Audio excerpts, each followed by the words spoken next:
America's war against the Taliban is what they call counterinsurgency. It's also known as the Long War. And if you want to understand what that means, you have to read this. It's the coin manual, CO for counter and IN for insurgency. Written by some of the finest minds in the American military, it has a foreword by General Petraeus, the man behind the surge strategy in Iraq.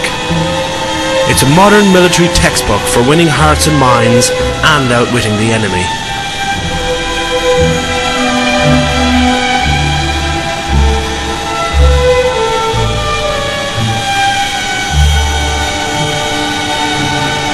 Petraeus says America now expects its soldiers to be nation builders as well as warriors, but is too much being asked of them?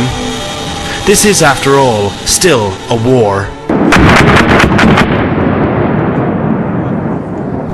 I spent nearly 2 months with the men of Charlie Company. They are all fine soldiers doing their best. They made me laugh, they protected me in times of danger. But are they natural diplomats or nation builders? What follows are some of my impressions of counterinsurgency, as I witnessed it in practice, as opposed to the theory.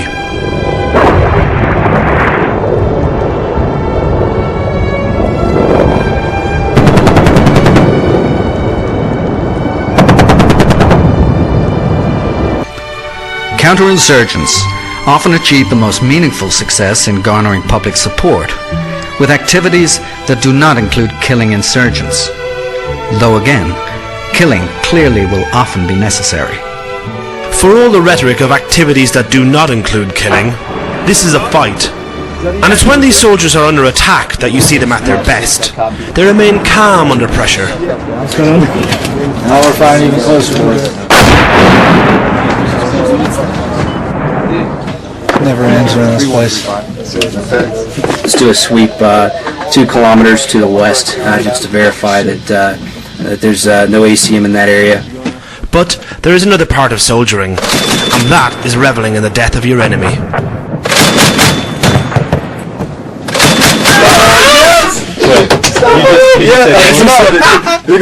They got the team running. They got them running. Whoever goes is 5-5-1-8. 5-5-1-8? Yeah, 5-5-1-8. It's like the Super Bowl, or like, Manchester United and Chelsea. But it's not a football game. These men are actually cheering as Taliban are killed. A grisly kind of sports report. Cultural knowledge is essential to waging a successful counterinsurgency. American ideas of what is normal or rational are not universal. Everybody here is shady. You cannot trust a single person in Afghanistan.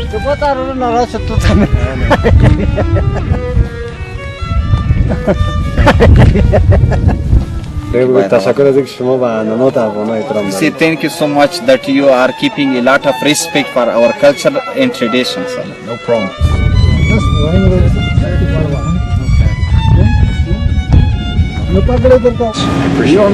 Together. He said we are working together.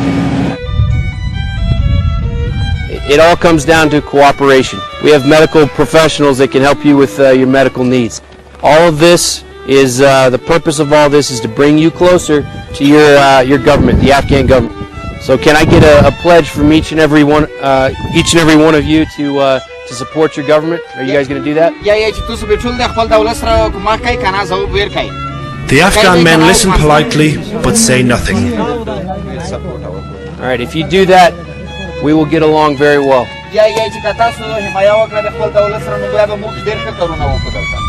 If you don't support your government, then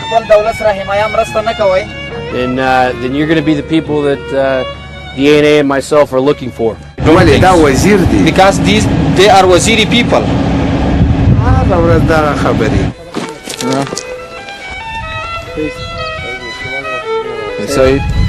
So I got 2 wives, Yeah, you do have 2 wives. One wife. 2 wives takes twice the time. I understand. But a bit of male bonding is still always possible, even between an Afghan and an American. It's amazing. Congratulations.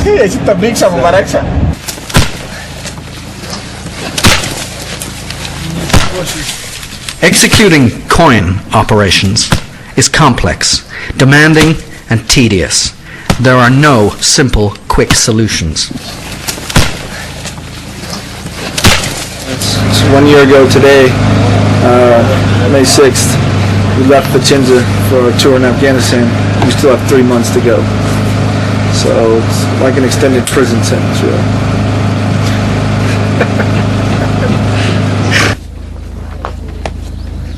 To add to the tedium, everything, and I mean everything, has to be done by hand. It's a lot of shit.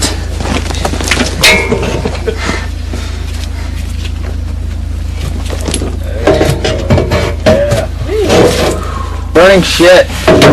Sanitation thing, you know. You don't want to just pile it up. Things can fester.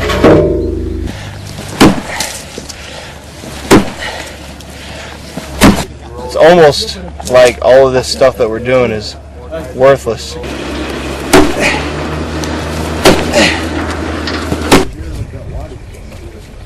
It's always the same shit.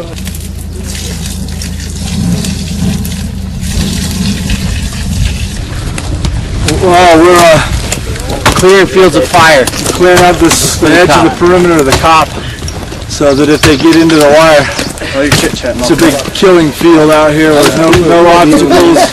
We can't see them, no trees up they can hide behind. Not that it's manual labor, but it's got to be done. Wish we had some chainsaws. Got all the way towards you? In principle. Eventually, some chainsaws are delivered. The only problem is, they don't work. So we're trying to piecemeal together so we don't have to chop with axes anymore, but something.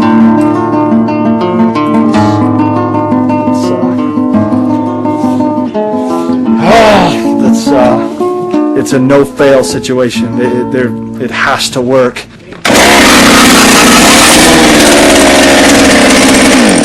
That sounds healthy.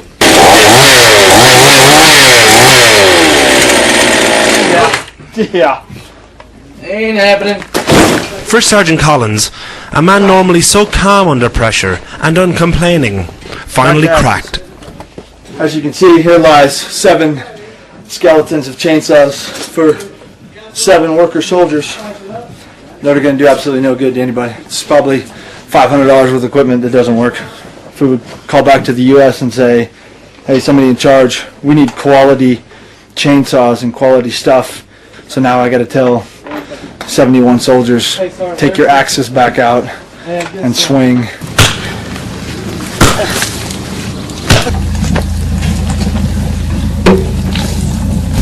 I knew a guy, old ass toothless corporal. He would ask to burn the shit, and then he would put a grate with a number 10 can that vegetables come in. He'd heat his water up and make himself instant coffee. He's a sick fucker. Yeah, it's pretty nice here. There's no running water. Electricity is sporadic at best. No latrine facilities that are permanent. We have to build those and take care of them daily. Living in the dirt, in a mud shack, and it's about 80 degrees, and we're patrolling in 80 pounds of gear. So it's a lot of fun. It's a lot of fun. If that wasn't bad enough, there's people trying to kill us, so whatever.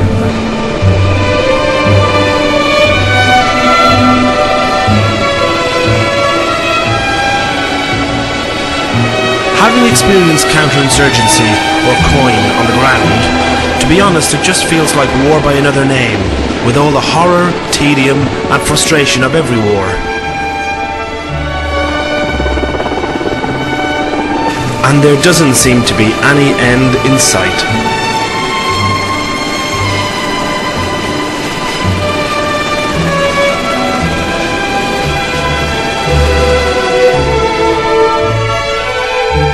Counterinsurgents should prepare for a long-term commitment. Insurgencies are protracted by nature.